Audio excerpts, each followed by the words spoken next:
कहानी की शुरुआत आमी क्लास में रोल कॉल के वक्त लाड़की डरकर देखती है कि क्लास में 30 बच्चे हैं, जबकि असल में 29 ही है। क्लास की मॉनिटर कोहाना टीचर महिला से कंफर्म करती है। टीचर कहती है कि एक छुट्टी पर है तो 29 ही है। जब वे फिर से गिनती शुरू करती है तो कंजी फिर 30 तक गिनती है, पर वह चुप रहती है क्योंकि 30वां एक भूत है। केंजी अपनी इस नई शक्ति को छिपाने के लिए कोहाना की गिनती से गिनती मिलाती है। स्कूल छूटने का टाइम होता है। केंजी बस से घर जा रही होती है। तभी सामने की सीट पर एक और भूत दिखता है। कंजी की आंखें फटी रह जाती है। वह जो देख रही थी उसे यकीन नहीं हो रहा था। वह परेशान होकर सड़क किनारे बैठ जाती है और सर्च करती है, भूत दिखे तो क्या करें। एक ब्लॉगर कहता है कि इसमें क्या बड़ी बात है, अगर भूत दिखे तो उसे जोर से गाली दो, वह डरकर गायब हो जाएगा। केंजी यह वीडियो 2 बार देखती है, फिर हिम्मत करके घर जाने निकलती है। कुछ ही कदम पर उसे एक छोटा सा भूत दिखता है। वह शांत रहने की एक्टिंग करती है और साइड से निकल जाती है, पर मुड़कर देखती है तो छोटा भूत उसे घूर रहा है। किंजी उस ब्लॉगर का नुस्खा आजमाने की सोचती है। वह सामने वाले से कहती है, तुम, और डरकर वहां से भाग निकलती है। छोटा भूत भी उसके पीछे भागने लगता है। खुद खुशकिस्मती से कंजी का घर पास ही था। छोटा भूत घर के अंदर नहीं आता।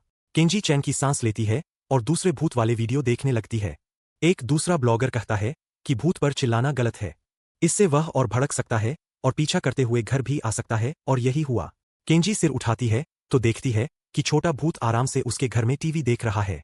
दूसरे ब्लॉगर की सलाह थी कि अगर भूत दिखे तो ऐसा दिखाओ कि तुम उसे देख ही नहीं रहे हो। कंजी वही करती है।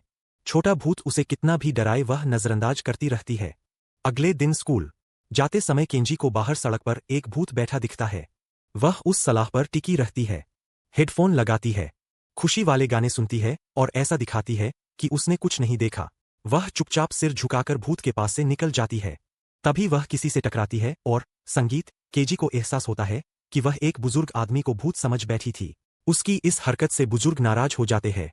केंजी तुरंत माफी मांगती और वहां से भाग जाती है। थोड़ी देर बाद उसका मूड ठीक होता है।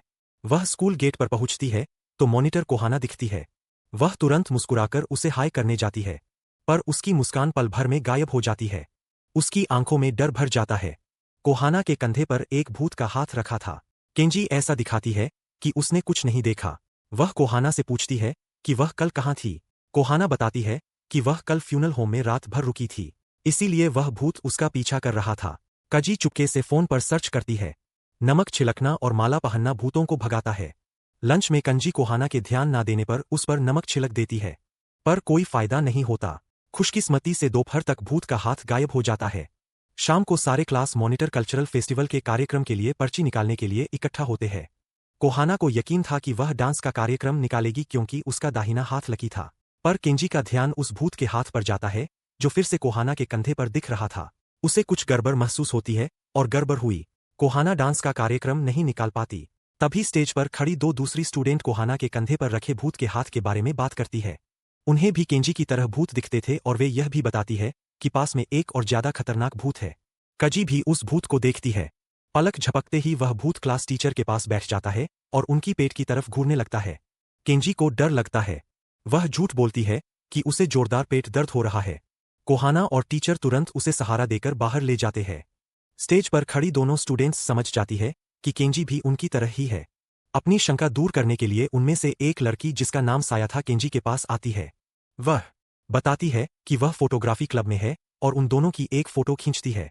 जब वह उन्हें फोटो दिखाती है तो कंजी फोटो में भूत का हाथ देखती है, पर माहौल को शांत रखने के लिए वह जानबूझकर ना देखने का नाटक करती है। साया को लगता है कि वह गलत थी और वह उदास होकर चली जाती है, पर दूसरा लड़का मासाकी हार नहीं मानता। उसे यकीन है कि केंजी उनकी ही तरह है। वह केंजी को बताता है कि बहुत पहले स्कूल में भयानक बिल्डिंग कोलैप्स हुआ था, जिसमें 50 टीचर और स्टूडेंट मारे गए थे। यह हादसा ठीक सांस्कृतिक उत्सव के दिन हुआ था। यहाँ तक कि शो देखने आए माता पिता भी मारे गए थे। तब से यहाँ बहुत सारे भूत हैं, पर यह सब आम इंसान थे। अब भूत बनने के बाद भी कमजोर है और यह जगह छोड़ नहीं सकते, लेकिन सांस्कृतिक उत्सव के दौरान वे बहुत एक्टिव हो जाते हैं। मासाकी कहता है कि अगर वे एक हॉरर हाउस बनाए तो सारे भूत एक साथ आ जाएंगे और मजा आएगा। केंजी को समझ नहीं आता कि मासाकी यह सब क्यों बता रहा है, पर उसे लगता है कि वह बुरा इंसान नहीं है। स्कूल के बाद केंजी कोहाना के लिए एक माला खरीदती है और कहती है कि इससे पर्ची निकालने की किस्मत बढ़ जाएगी। कोहाना बिना कुछ सोचे उसे पहन लेती है। जैसे ही वह उसे देखती है माला टूट जाती है और मोती बिखर जाते हैं। साफ है, कोहाना को पकड़े हुए भूत गड़बड़ कर रहा है। पहले जहां सिर्फ एक हाथ था, अब पूरी बाह दिख रही थी।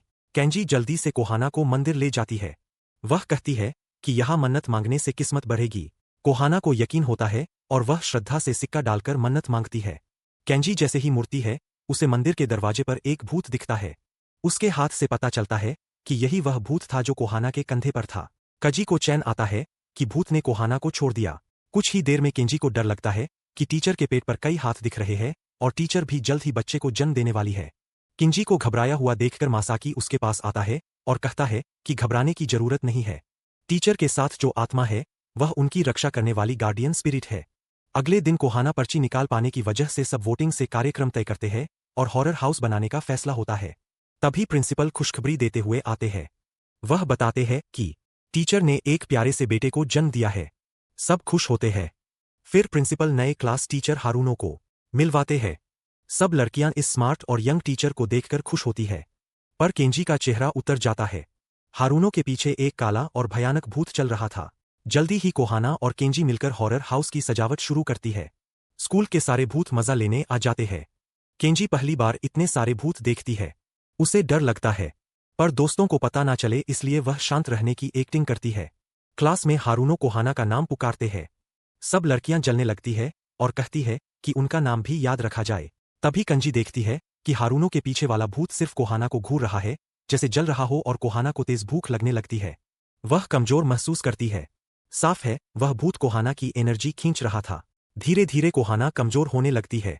ग्लास फोटो के वक्त केंजी देखती है कि कोहाना का आधा शरीर उस भूत ने कब्जा कर लिया है। केंजी डर की वजह से कोहाना को सच नहीं बता पाती। वह उसे उदास देखकर फिर मंदिर ले जाती है। पर इस बार कोई फायदा नहीं होता। मंदिर की शक्ति कोहाना पर बेअसर थी। इससे कोहाना का मूड और खराब हो जाता है। वह गुस्से में केंजी को धक्का देती है और बिना पीछे देखे चली जाती है। घर आकर केंजी बिस्तर पर लेटी है। उसे समझ नहीं आता कि कोहाना को कैसे बचाएं। तभी छोटा भूत उसके सामने आता है। केंजी तुरंत फोन निकालकर व्यस्त होने का नाटक करती है, पर उसकी उंगलियां कांप रही है और आंख से आंसू बह रहे हैं। अगली सुबह केंजी को पता है कि कोहाना को भूख लगती है, इसलिए वह ढेर सारा खाना बनाती है। उसके पिता खुशबू से बाहर आते हैं, पर केंजी उनका जवाब नहीं देती। स्कूल पहुंचने पर कोहाना नहीं आती। हारूनो बताते हैं कि कोहाना की तबीयत खराब है और वह छुट्टी पर है। केंजी को डर लगता है।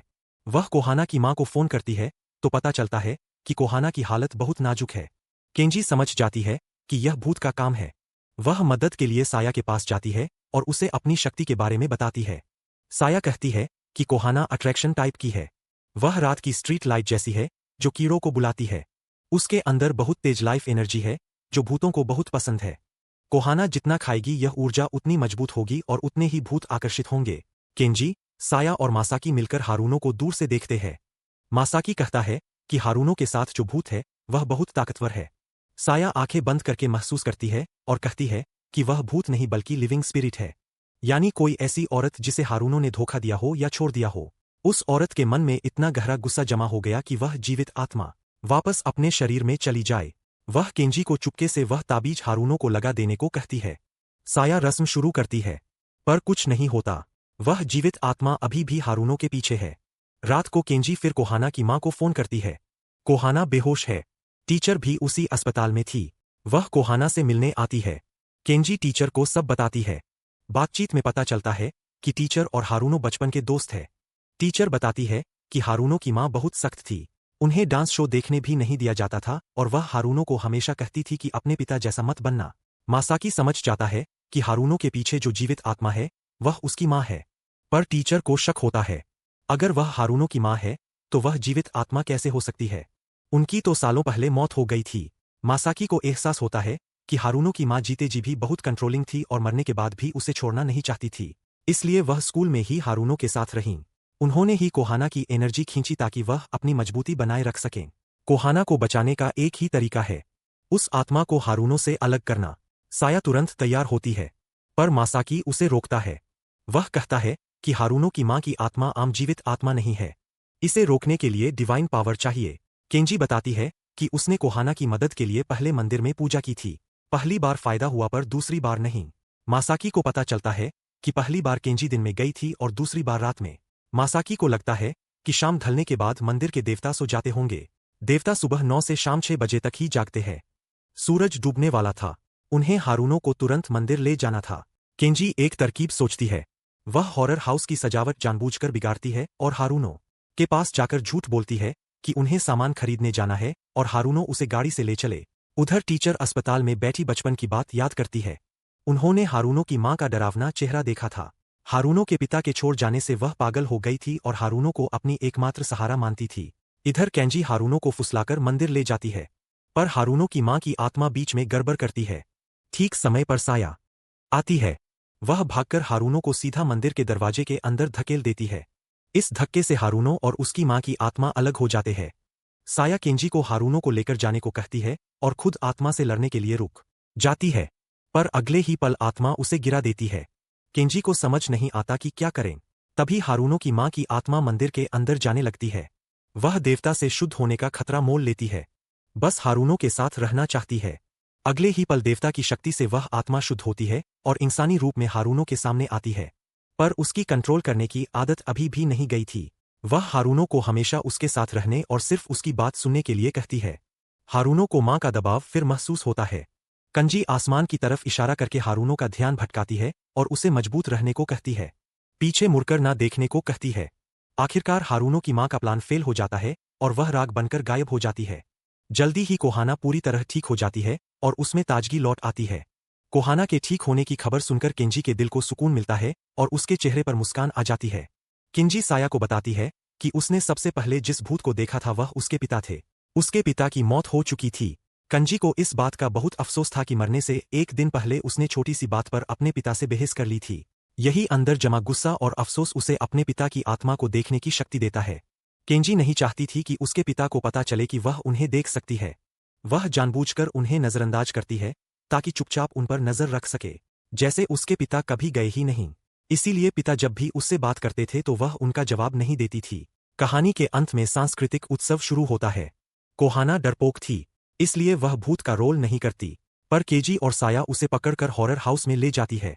मासाकी भी हॉरर हाउस में आता है और साया से बात करता है, पर अजीब बात यह है कि कोहाना को मासाकी दिखता ही नहीं। पता चलता है कि मासाकी भी स्कूल के भूतों में से एक है। वह भी सालों पहले बिल्डिंग ढाने का शिकार हुआ था और यह स्कूल असल में सिर्फ लड़कियों का स्कूल गर्ल्स हाई स्कूल है।